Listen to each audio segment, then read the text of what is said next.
안녕하세요. 자, 전범이 이제 처음 시행했습니다. 그래서 우리 5회로 예정된 것 중에서 이제 처음 이제 시작했는데, 아직은 뭐 전범이 공부할 만큼 준비 안 됐다, 뭐 이런 여러 가지 상황을 얘기할 수 있겠지만 그런 거 없습니다. 공부는 준비되고 안 되고 없이 내일 시험 쳐도 그냥 나가야 되는 거고, 그러면은 가장 좋은 방법은 진짜 다음 주에 시험이 있다 이렇게 생각하고 공부하는 게 제일 좋아요. 그렇게 해야지 범위가 줄어들지 시간이 많다라고 생각하면 절대 안 줍니다. 공부할 양이 적지 않거든요. 그동안에 이제 뭐 기본서, 문제집, 뭐 요약집, 뭐 자료 뭐 이런 게 합치면 나중에 또 이만큼 되거든요. 그 많은 자료를 언제 다 보고 언제 다 정리하겠습니까? 그럼 결과적으로 본다면요, 내가 볼 수 있는 것만큼 딱 압축해서 갖고 있는 게 좋지, 많다고 보지 못할 걸 보고할 필요는 없어요. 그래서 지금부터라도 자료 모으려고 절대 생각하지 마시고, 있는 자료 어떻게든 버리자, 이렇게 버리자. 버려야 남는다, 이렇게 좀 생각하세요. 시험장에 가져갈 수 있는 건 사실 제한적이거든요. 자, 오늘은 이제 우리가 이제 2회에 걸쳐 갖고 50문제를 이제 풀 거예요. 사실 이제 전체적으로 보면 우리가 강좌하는 시간 2시간밖에 안 나와요. 문제 풀가면은. 그러면 그 안에서 이제 25문제를 1시간에 강좌한다는 게 사실상 굉장히 힘들거든요. 그러니까 여기서 논점 중심으로 좀 짚고 넘어간 거지, 우리 일일이 자세히 설명하지 못할 겁니다. 그런 거 좀 염두에 두시고, 혹시 만약에 여러분들이 좀 설명이 많이 필요하다, 문제보다는 이렇게 얘기하시면은 문항을 제가 줄여서 할게요. 근데 그건 1시간 한번 지나고 난 다음에 한번 의견 듣고 갈게요. 이렇게 하고, 기본적으로는 여기 있는 문제 난이도가 높은 건 아닙니다. 높은 문제는 아니지만, 이렇게 얘기하면 이제 높은 거 아닌데 왜 이렇게 많이 틀렸나 이렇게 얘기하실 거 분명하거든요. 그래서 어쨌든 점수 안 나온 거는 제가 지금까지 10년 동안 똑같이 봤던 상황입니다. 뭐 한 해도 안 달라요. 똑같아. 작년도 그랬고 그전에도 그랬고 전부 다가 죽겠다 이렇게 얘기하시지, 나는 이 정도 시험 쳐볼만하다 이렇게 얘기하시면 한 분도 없어요. 그래갖고 헉헉대면서 시험장 가는데 뭐 다음에 또 시험 치고 난 다음에 전부 빵긋빵긋 웃으시기 때문에 별로 이제 걱정 안 합니다. 그래서 지금 점수 안 나온 것 같고 너무 생각하지 마시고 그래는 이렇게 생각하시면 됩니다. 다만 늘 얘기하지만 틀릴 거 틀리고 맞출 거 맞추면 됩니다. 맞출 거, 그러니까 실수 안 하면 돼요. 실수 안 하고 맞출 수 있는 거만 맞추면 되고, 책에서 안 봤다, 못 봤다, 공부 안 했다 이런 거 다 생각하지 마시고 안에서 답 찾도록 노력하십시오. 자, 바로 이제 보도록 할게요. 자, 1번부터 볼게요. 1번은 사실 이 스타일은 답만 외워도 됩니다. 왜냐면 보수 체계를 얘기할 때 통상 3가지거든요. 그러니까 사람 중심의 생활급적 개념, 그 다음에 일 중심의 직무급적 개념, 그리고 사람과 일을 컨비네이션하는 이른바 성과급적 개념, 이렇게 들어가고요. 지금은 키워드가 뭐냐? 직무수행 능력이거든요. 직무수행 능력이거든요. 그래서 직능급입니다. 자, 그래서 직무수행 능력을 중심으로 직능급. 그래서 뭐 직능급이 모든 시험 걸쳐갖고 시험 문제에서 한 번도 이게 정답은 나온 적은 없어요. 이제 정답은 나올 때가 되어왔기 때문에. 그래서 직능급. 자, 이렇게 이제 바로 지나갑시다. 자, 2번 볼게요. 역관주의가 왜 필요하냐 이런 얘기죠. 우리 이제 인생정을 공부하면은 역시 대표적으로 역관주의적 개념, 그다음에 실적주의적 개념, 그리고 대표관리죠. 이렇게 3가지거든요. 자, 이렇게 3가지를 이제 구분해서 시험 문제 계속 반복적으로 나온 겁니다. 역관주의가 가지고 있는 장점, 배경 이런 것이거든요. 그러니까 역관주의는 뭘 가지고 뽑는 것이다? 정당의 충성도. 이걸 제 다른 말로 쓰면 당파성이잖아요. 당파성을 기준으로 뽑는 것이다. 그다음에 실적주의는 뭘 가지고 뽑는 것이다? 개인의 능력이죠. 개인의 능력을 가지고 본다. 이걸 우리가 실적이라고 표현하죠. 그래서 대표적으로 할 수 있는 것이 공채, 기획윤등, 정책 중립, 신분보장. 이건 이제 줄여갖고 공기정신, 이렇게 4가지. 공기정신, 공채, 공개 경쟁 채용시험, 기획윤등, 정책 중립, 신무보장. 대표관리제는 출신 집단이죠. 그러니까 키워드가 집단이죠. 집단. 집단을 중심으로 한다. 개인을 중심으로 한다. 정당을 기준한다. 이게 이제 기본 구성 요소고요. 역관주의의 가장 큰 장점은 민주성이나 대응성이 높다. 국민에게 대한 책임 행정이 가능하다. 뭐 이런 내용이 이제 들어갈 수 있어요. 반면 이제 실적주의의 가장 큰 장점은요, 전문성이 높거나 능률성이 높다. 자, 자, 그 다음에 대표 권리자는 소외된 계층에 대한, 약자에 대한 배려, 즉, 형평성이라든지, 역시 대응성을 얘기할 수 있죠. 자, 이런 내용이 이제 기본적으로 우리가 깔려있는 파트예요. 그래서 이렇게 보시고, 그 다음에 실적주의가 뭐 가장 기초이긴 해요. 그래서 실적주의는 행정이 뭘 가져온다? 계속성, 안정성, 중립성을 가져올 수 있다. 뭐 이런 것들. 그래서 행정의 안정성, 계속성을 가져올 수 있다. 실적주의 장점이죠. 자, 이런 내용이 이제 들어갈 수 있는데요. 자, 보겠습니다. 역관주의 필요한 이유로. 지금은 역관주의잖아요. 대부분 다가 실적주의 장점이라고 보시면 돼요. 이렇게 보면 되겠고. 5번은, 역관주의죠. 역관주의 가장 큰 장점은요, 정권이 교체돼서 교체할 때 정책 추진력을 확보할 수 있다. 왜? 자기 정당 사람을 데려오기 때문에. 자, 5번이죠. 자, 그 다음에, 자, 3번은, 윌슨의 이제 규정치론입니다. 3번에서 윌슨 규정치론에 따르면은, 정부 규제로 발생하게 될 비용은 상대적 작고 이적인 불특정 다수에게 부담된다. 이렇게 쭉 나와 있거든요. 네, 이제 윌슨의 규정치론은요, 우리가 이제 시험에 나올 확률은 좀 적다라고 얘기했지만, 이런 스타일 정도는 나올 수 있어요. 이런 색들은. 이런 색들. 그러니까 안에 있는 예를 물을 확률은 좀 적어요. 예를 물 확률은 적지만, 이렇게 나올 수 있습니다. 그래서, 우리 이제 보면 규제로 인해서 발생한 편익이 있어요. 그것이 집중되거나 분산된 케이스가 있고, 규제에 관련된 비용이라는 것이 집중되거나 분산되는 경우가 있는데, 이것을 바탕으로 해갖고 하나, 둘, 셋, 넷 이렇게 네 가지 정치가 있습니다. 네 가지 정치에서 이걸 이제 이익 집단의 정치, 고객의 정치, 기업가의 정치, 대중의 정치 또는 다수의 정치 이렇게 써요. 대중의 정치나 다수의 정치. 그래서 이게 이제 집이고 분기다. 이익 집단의 정치, 고객의 정치, 기업가의 정치, 대중 또는 다수의 정치. 자, 이렇게 해서 집이고 분기다. 뭐 이런 식인데요. 자, 지금은 있잖아요. 비용은 상대 작고 일시적인 불특정 다수에게 분산된다. 비용은 다수에게 분산돼 있잖아요. 비용은 다수에 분산되어 있고, 편익은 집중돼 있어요. 편익이 집중돼 있어요. 이건 뭐냐 이거잖아요. 이게 뭐냐? 무슨 정치? 네, 고객의 정치. 고객의 정치인데, 지문에 보면은 이제, 사지선타에서 오지선타가 되니까 한 개 더 만들었을 뿐입니다. 네, 더 만들었고요. 기업가의 정치 있고, 대중의 정치나 다수의 정치 똑같은 얘기예요. 1번과 5번은 똑같은 말이에요. 똑같은 얘기고, 이거 왜 했냐면은, 자, 지금 이제 대표적으로 고객의 정치는요, 경제적 규제죠. 경제적 규제. 이 경제적 규제인데, 이제 편익은, 현재 같으면 어때요, 이게? 의사면허, 연결되는 부분이거든요. 그러니까 이거 보통 우리가 직업면허를 불러요, 직업면허. 직업면허니까, 의사라든지, 변호사라든지, 뭐 약사라든지, 이런 전문 직종에 종사하는 사람하고 연결되겠죠. 그러니까, 여기에 관련돼서는요, 이 규제가 강할수록 어때요? 혜택을 보는 사람은 집중이 되어 있고 비용을 일반 국민에게 분산된다 이거죠.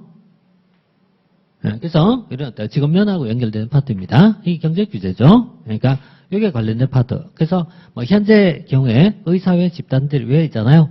결속하게 되느냐, 왜 똘똘 뭉치냐 이런 얘기잖아요. 뭐 그런 내용에서 그냥 한번 예상해서 혹시나 오면은 좋고 이렇게 해서 봤습니다. 자, 그래서 자, 3번은 고객의 정치. 자, 2번이죠. 모르면요, 이거 있잖아요. 이거 잘 모르겠다면요, 일단 고객의 정치 하세요. 그럼 최소한 확률 50%입니다. 얘가 대부분 확률이 무조건 50%예요. 두 번째 문제가 답이 될 게 기억가거든요. 두 번째가. 이게 순서가 하나, 둘, 셋, 넷, 이런 식으로 순서가 답이 될 거란 말이에요. 그래서, 50% 이상입니다. 무조건. 모르면 고객입니다. 아이고, 윌슨 몰라. 고객 하면 어때요? 맞을 확률이 더 높다 이런 얘기예요. 이렇게 보시고. 자, 그러면 4번 볼게요. 자, 4번은 이제 고전적 이론입니다. 고전적 이론은요, 고전적 이론이 있고, 그 다음에 신고전적 조직 이론 있잖아요. 그래서 여기서 부적합한 것라고 되어 있는데, 구조 중심의 초기적 연구를 고전적 이론이라 부르고, 인간에 대한 배려를 해보자. 신고전적 조직이론. 그 다음에 환경을 강조했던 현대 조직이론. 이렇게 이제 세 가지 각도에 있고요. 고전적 조직이론은 대체로 행정관리설이라든지 행정관리설, 그 다음에 또 과학적 관리론, 신고전적 조직이론, 대표적인 것이 인간관계론, 행태론 이렇게 들어가죠. 그 다음에 체제론. 그런데 얘는 기본적으로 관심이 어디 있냐? 인간에 대해서 바라보는 시각이죠. 인간을 뭘로 바라본다? 경제적 인간, 경제적 인간.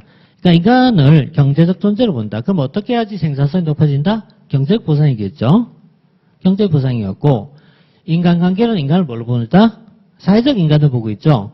사회적 인간을 보니까 이건 어떤 것이 중요하다? 심리적 보상. 그래서 경제적 인간에게는 경제적 보상이 적합하고 사회적 인간에게는 심리적 보상이 적합하다. 따라서 이 각각에 대한 동기부여가 다르다 이렇게 볼 수 있는데, 자 1번 봅니다. 조직은 경제적 목표를 달성하기 위해서 존재한다. 맞죠? 조직 구성은 합리적 경제적 원리에 따라 행동한다. 못하는 게 아니라 행동한다고 가정한다. 이렇게 봐야 되겠죠? 그 다음 분업과 전문화의 원리, 그 다음에 규정과 규칙에 의한 통제, 그 다음에 현대 조직에는 초석, 기초를 제공했다. 기초를 제공하였다. 자, 그래서, 자, 4번, 2번이죠. 자, 5번입니다. 자, 5번은요, 사법통제의 문제점을 볼 수 없는 것은, 우리가 사법통제, 이거는요, 행정통제론이 있어요. 행정통제를 보면은요, 크게 뭐죠? 외부통제가 있고, 내부통제가 있고, 외부통제에도 공식통제가 있고, 비공식통제가 있고, 내부통제에도 공식통제가 있고, 비공식통제가 있고, 그래서 외부통제에는 공식통제와 비공식통제가 있고, 내부통제에는 공식통제가 있고, 비공식통제가 있고, 외부 공식 통제에는 입법통제가 있고, 사법통제가 있고, 그 다음에 최근에 강조했던 옴부즈만이 있고, 옴부즈만. 우리가 6편을 공부하면은, 얘가 많이 나오잖아요, 얘가. 그래서, 우리나라에서는 어떻게 해요? 옴부즈만이, 한국의 옴부즈만, 요쪽에 있잖아요. 한국의 옴부즈만은 공식통제, 예를 들어 대통령의 의사통제, 대통령 소속기관이 몇 개 있죠? 그래서 대통령 소속기관에서 감사원이 있고, 그 다음에 국민권익위원회가 있고, 권익위원회는 어디에 속한다? 내부 공식이잖아요. 그리고는 외부 공식이잖아요.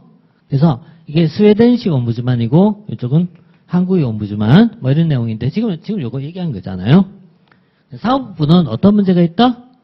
자, 첫 번째, 사후적이다. 두 번째, 소극적이다. 네, 그 다음 세 번째, 재량행위를 통제하지 못한다. 네 번째, 부작위를 통제하지 못한다. 이게 사업통제 한계점입니다. 그래서 사업통제는요, 부작위에 대한 통제가 이루어지기 어렵다. 그 다음 재량에 대한 심사가 이루어지지 못한다. 재량을 심사하지 못한다는 거죠. 재량을 심사하지 못한다. 법원은 적법 위법만 심사하지 당부당은 심사하지 못하잖아요. 행정법 지식 그냥 그대로 가져가면 되는 겁니다. 이거. 그래서 자 2번 틀렸죠. 자 나머지 내용들 쭉 보시고 그 다음에 6번 볼게요. 정책평가의 기준에 대해서 옳은 것은 6번이 아마 1번이 답이 잘 안 보였을 거예요. 이게 잘 안 보였을 것 같은데요. 적절성이라는 파트가 있어. 이거는 결정자 설정 목표에 따라 달라질 수 있다. 대응성은요. 우리가 대응이란 말은 누구에 대해서? 국민에 대하여. 국민의 요구에 대해서. 그러니까 대응이에요. 그래서 대응이란 말은 국민적 요구니까요. 조직 내부가 아니라 외부에 대해서. 이렇게 돼야 되겠죠? 그 다음에 정치인들은 능률성이 중요할까? 대응성이 중요할까? 당연히 정치인들은 뭐가 중요하다? 능률성보다는 대응성을 중시하겠죠. 정치인들은 대응성을 중시한다. 파레토 제적이나 칼도 X 기준이 있어. 이런 걸 보통 우리가 능률성 평가 기준이라고 불러요. 왜냐하면은 둘 다 있잖아요. 뭘 얘기한 것이다? 자원 배분의 효율성을 측정하는 개념이에요. 자원 배분의 효율성. 과연 자원 배분이 효율적으로 이루어지느냐라는 걸 설명한 파트가 파레토 기준입니다. 따라서 4번은 효율성이나 능률성이 되겠죠. 효율성, 능률성. 그 다음에 효율성과 능률성은요, 효율성과 효과성은요, 대치대보다는 보완적 개념이다. 보완적 개념이다.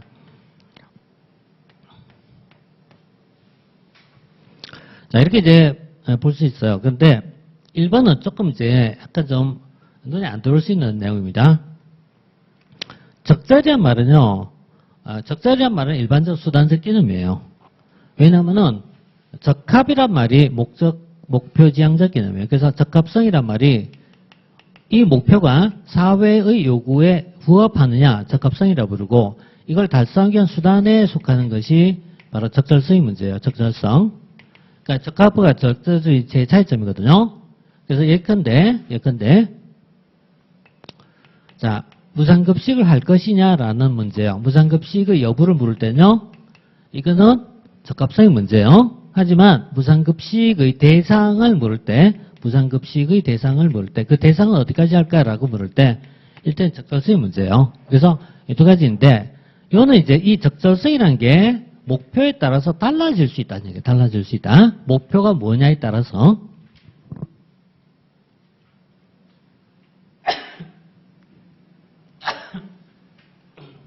자, 그래서 목표에 따라서 달라질 수 있다 이렇게 표현하는 건데요.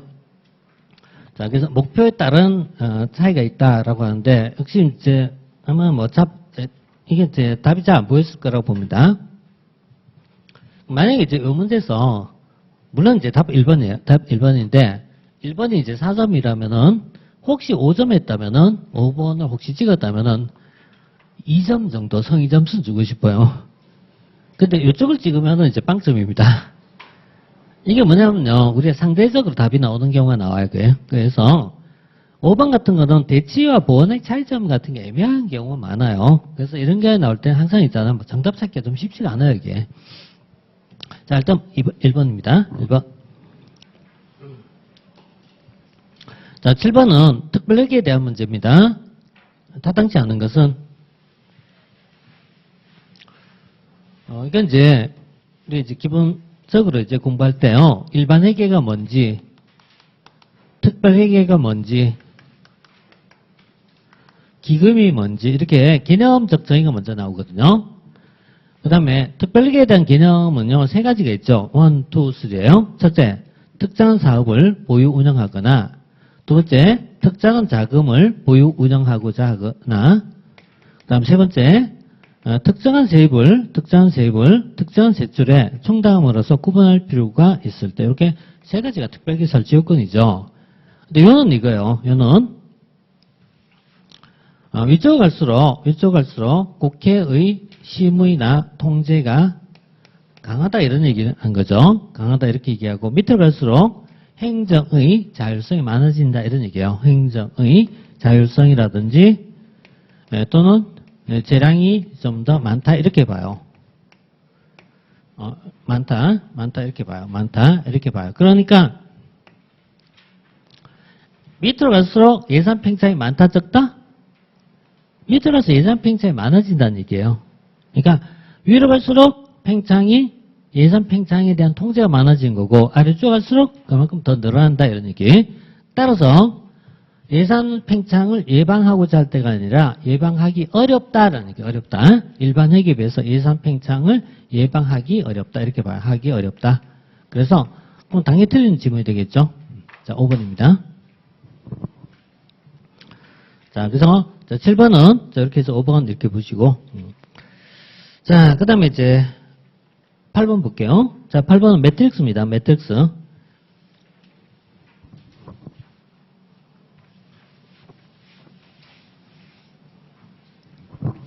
우리 이제 조직의 요약론을 이제 공부하면은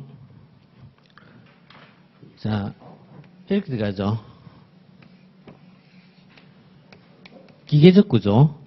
오른쪽 갈수록 유기적 구조. 이렇게 얘기하면요. 얘는 어때요? 성격이 매우 달라요.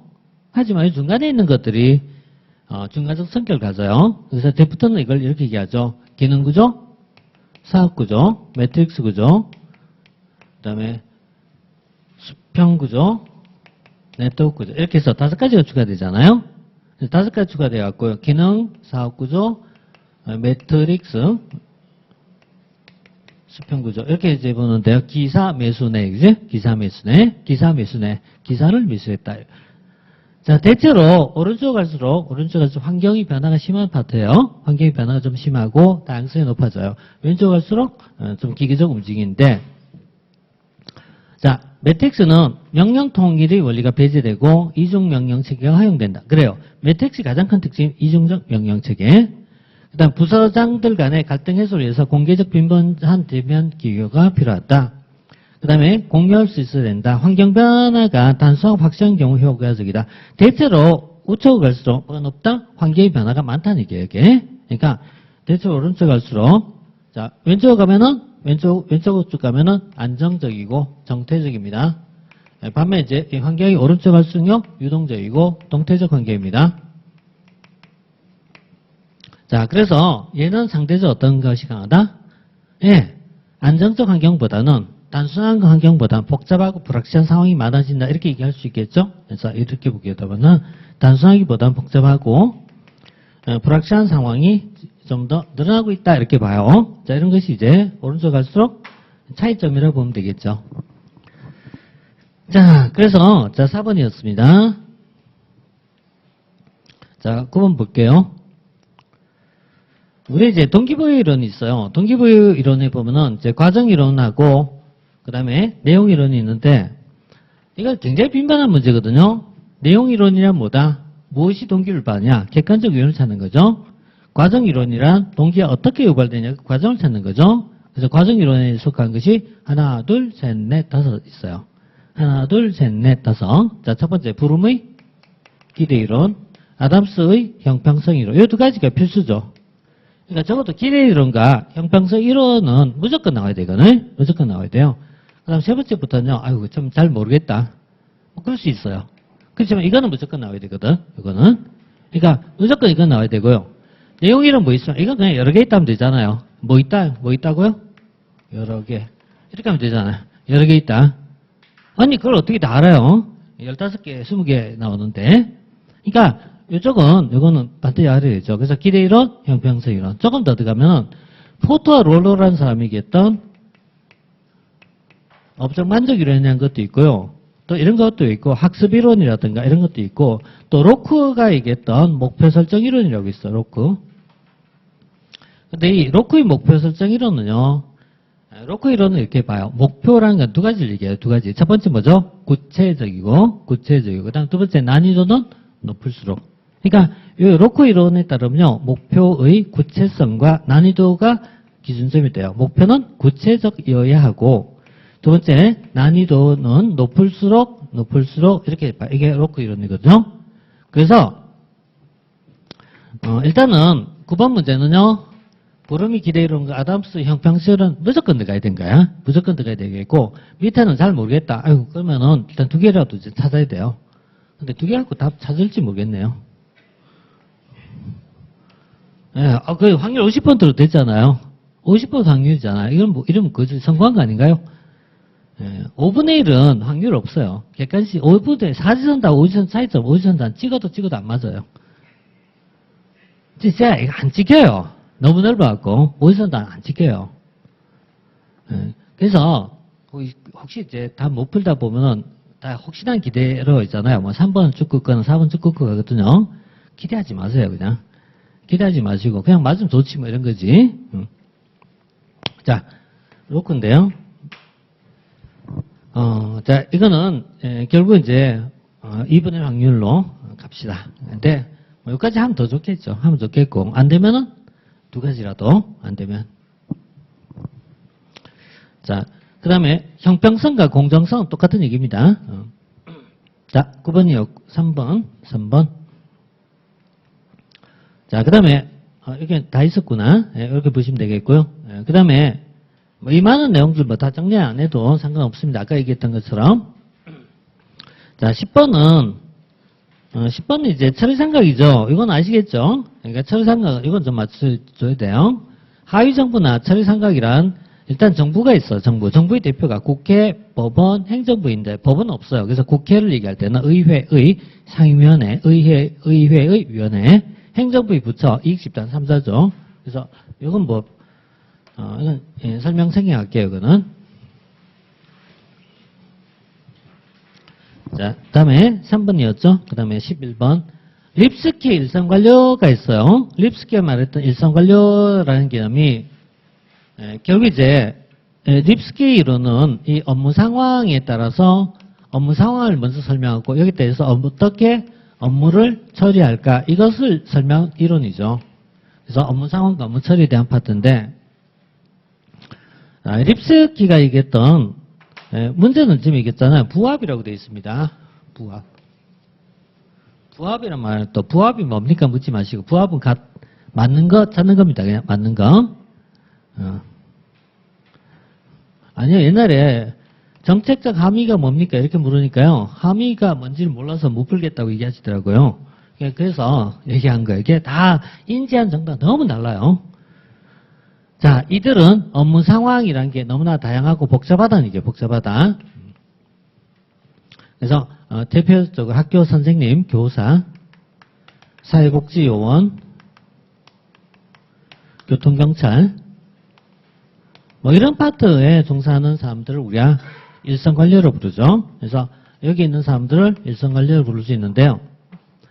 자, 그 다음에 인간적 처리할 사항도 매우 많다. 매우 많다. 많다. 대부분 다 인간적 상황이죠. 인간적 상황이 처리할 사항이고 일선관료들의 업무 수행 과정에 재량권 행사하는 경우 드물어. 이들 많은 재량을 보유하고 있다. 재량을 보유하고 있다는 말이 해도 되고 안 해도 되고 이런 성격이 굉장히 강하다는 얘기예요. 자, 그 다음에 일선관련 고객의 요구가 필요에 대해서 민감하지 않은 경향을 보인다. 이게 있잖아요. 이게 이제 나오는 이유가 딱 하나요. 업무가 과다하기 때문입니다. 그래서 이들은 과다한 업무에 시달리고 있어요. 그 결과 고객의 요구에 대해서 민감하지 않은 경향을 보인다는 얘기예요. 민감하지 않은 경향을 보인다. 그래서 이거 이제 4번 맞는 지문입니다. 자, 이들은 민감하지 않은 경향을 보인다. 그래서 업무 처리를 할 때요. 정형화 회계를 시도한다. 업무를 처리할 때 정형화 또는요. 단순화 정형화를 시도한다. 이렇게 써요. 정형화를 시도한다. 자, 이들은 이런 것은 결국 이제 상향적 집행이라고 봐야 되겠죠. 그래서 이건 하향이 아니라 상향적 집행의 근거가 된다. 자, 4번. 자, 그 다음에 12번 국공법에 대한 내용입니다. 현재 국가공무법에 보면은 뭐 직권 면직이라는 것도 있고 직권 면직, 뭐 당연 퇴직 이런 것이 있습니다. 해임된 공무원은 3년 공무원 임명될 수 없으며 파면된 경우 5년, 3년, 5년. 예. 그다음 정직이 있어요. 정직은 보수의 전액을 감안하는 것으로 바뀌었었죠. 이게 3분의 1은 없습니다. 지금은 전액이니까.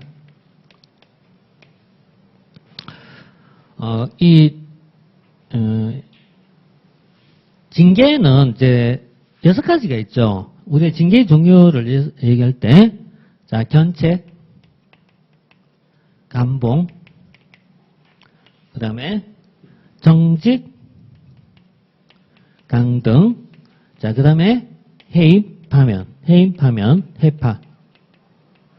이렇게 6가지가 있잖아요. 그래서 견책, 감봉, 정직, 강등, 해임, 파면. 예. 그래서 보수의 3분의 1, 보수의 전액, 이렇게. 그 다음에 공직에서, 쫓겨나는 거죠. 3년, 5년간 재임용 금지. 자, 이게 이제 징계의 종류죠.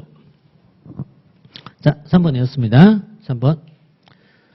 5번은 이제 직해제 사유에 속한 것이에요. 5번은 직해제 사유 중에 하나입니다. 이런 거 있다. 이 정도. 자, 그 다음 13번 볼게요. 책임운영기한이죠.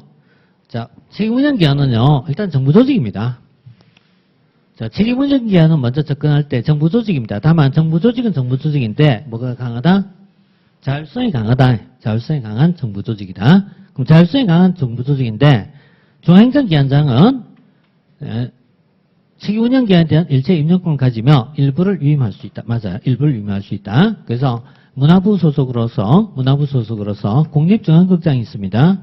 이 국립중앙극장은 책임운영기관으로 지정했으면 얘는 뭐가 있다? 자율성이 높다는 얘기예요. 자율성이 높다. 자, 그 다음에 공공기관과 달리 법인이 아니며 직원신분은 공무원으로서 신분부장이 된다. 법인이 아니고. 그 다음에 기관의 독립성과 자율성이 보장된다. 그래서 정부기업의 성격을 지니고 있다. 그 다음 중앙행정기관장은 기재부 장관과 협의하여 자발적으로 책임운영기관을 설치할 수가 있다. 자, 이거는 이거요. 현재 우리나라에서 정부 조직 중에서 조직을 관리하는 부서가 있고 정원을 관리하는 부서가 있고 인사를 관리하는 부서가 있어요. 이때 현재 우리나라에서 조직과 정원을 관리하는 부서가 있어요. 어디서 합니까? 행정안전부에서. 우리나라에서 인사를 관리하는 부서가 있어. 어디서 합니까? 인사혁신처에서. 예산을 관리합니다. 어디서 합니까? 기획재정부에서 합니다. 물자를 관리합니다. 누가 합니까? 조달청에서 하고 있겠죠? 이런 걸 우리가 주무부서라고 그러잖아요. 그죠? 주무부서. 체계운영기관은 정부 조직이잖아요. 체계운영기관 정부 조직이니까 누가 관리한다? 행안부 장관이 뭐 할 수 있다? 설치하거나 해제할 수 있다. 왜? 행안부가 정부 조직 관리 기관이니까. 정부 조직 관리 기관이니까. 그래서 행안부 장관이 뭐 할 수 있다? 설치하거나 해제할 수 있다. 중앙행정기관장이 아니고요. 행안부 장관이 설치하거나 해제할 수 있다. 맞아요. 이렇게. 자, 그래서, 자, 4번 틀렸죠?